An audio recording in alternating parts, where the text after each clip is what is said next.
Hey everybody, welcome back to the channel. Back working on the Cobra in this video. Last video on the car, I did some work in the cooling system, hoping to knock out some leaks and making a few little adjustments to things and my life easier in the future. Been a few weeks, so I haven't done much with the car. I was traveling, but now I'm back in town. I've only run it the once, which I covered in that last video. So what I want to do is heat cycle this thing a few times just to make sure that those coolant leaks are gone. So that being said, I'm going to get the camera turned around, get this thing fired up and get it good and up to temperature. And then I'll let it cool back down. I'm going to do that a couple of times and make sure that there is no more coolant seeping from the thermostat housing. All right, so like I said, it has been a few weeks since this thing is run due to travel. So let's get the key in it. Let's get the fuel system primed up here.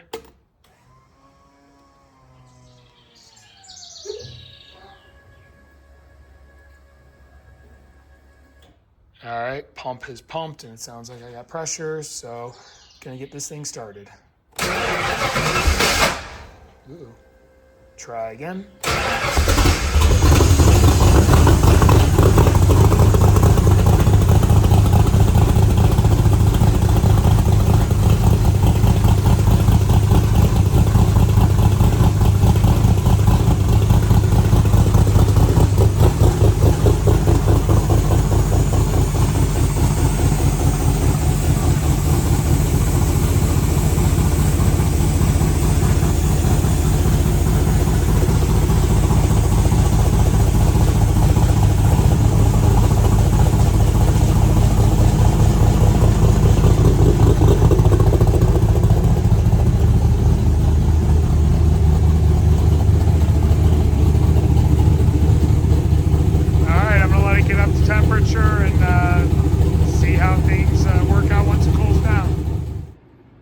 All right, ran it again until the fan kicked on and then turned it off.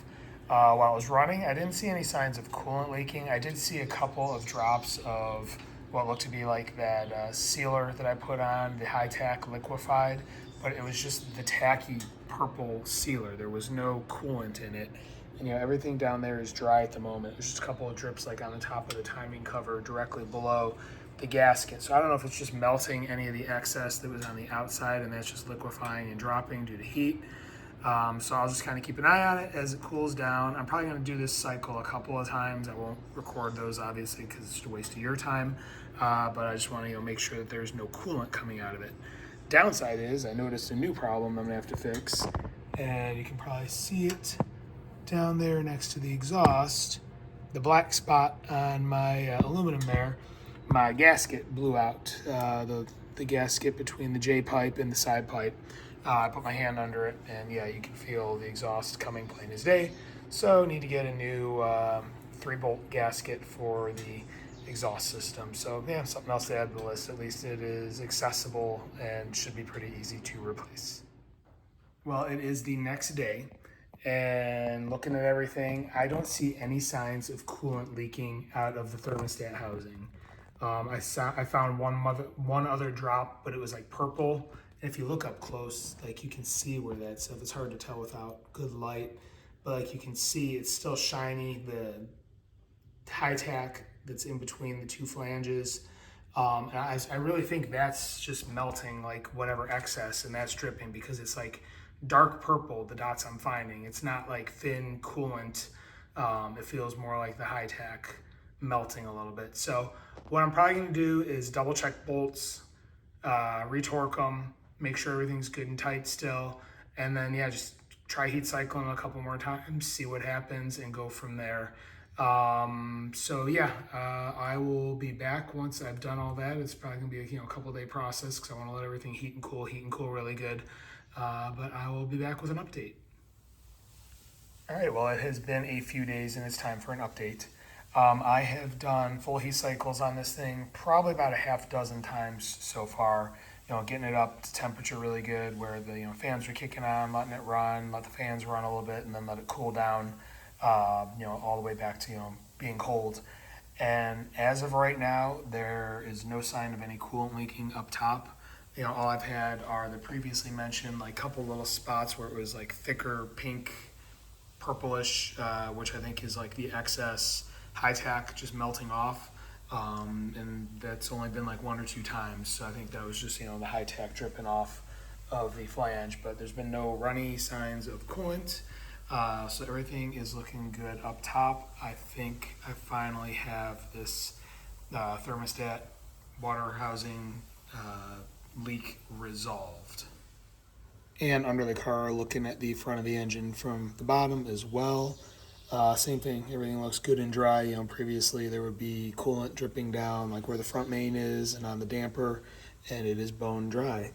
And looking back at the back of the engine, no signs of any oil or anything dripping off of the bell housing slash spacer. And I think I can honestly say now that this is the first time that since I have owned this car that it is not leaking either coolant or engine oil or a mixture of both. At the moment, it looks like the engine is done leaking and all of its fluids are staying inside where they are supposed to. So working my way back, sadly the same thing cannot be said about the transmission, as I am still leaking a little bit of fluid out of that rear seal that I previously mentioned. I had cleaned it up and wiped it down. I was just hoping it was, just from the assembly and a little bit coming out, but nope, still seeping from sitting here. When I was running this, I did put a jack under the rear end a couple of times and, let the rear end assembly spin, running through the gears and whatnot just to keep fluids going and see if this would happen. And sure enough, it did. So it does look like I am going to need to order a new rear seal for the transmission, get that replaced. As I said previously, it doesn't look like it's leaking where the seal goes around the shaft from the drive shaft. I think it's just between the seal itself and the housing. There's just some scratches or whatnot from over the years removing seals, and it's seeping through there. And one other thing I noticed while I was rolling around under here, a little wet on the drain plug for the transmission.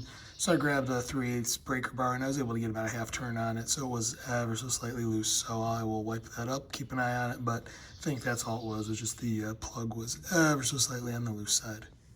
All right, under the back end of the car, one of the issues I was having last year was a rattle rolling down the road.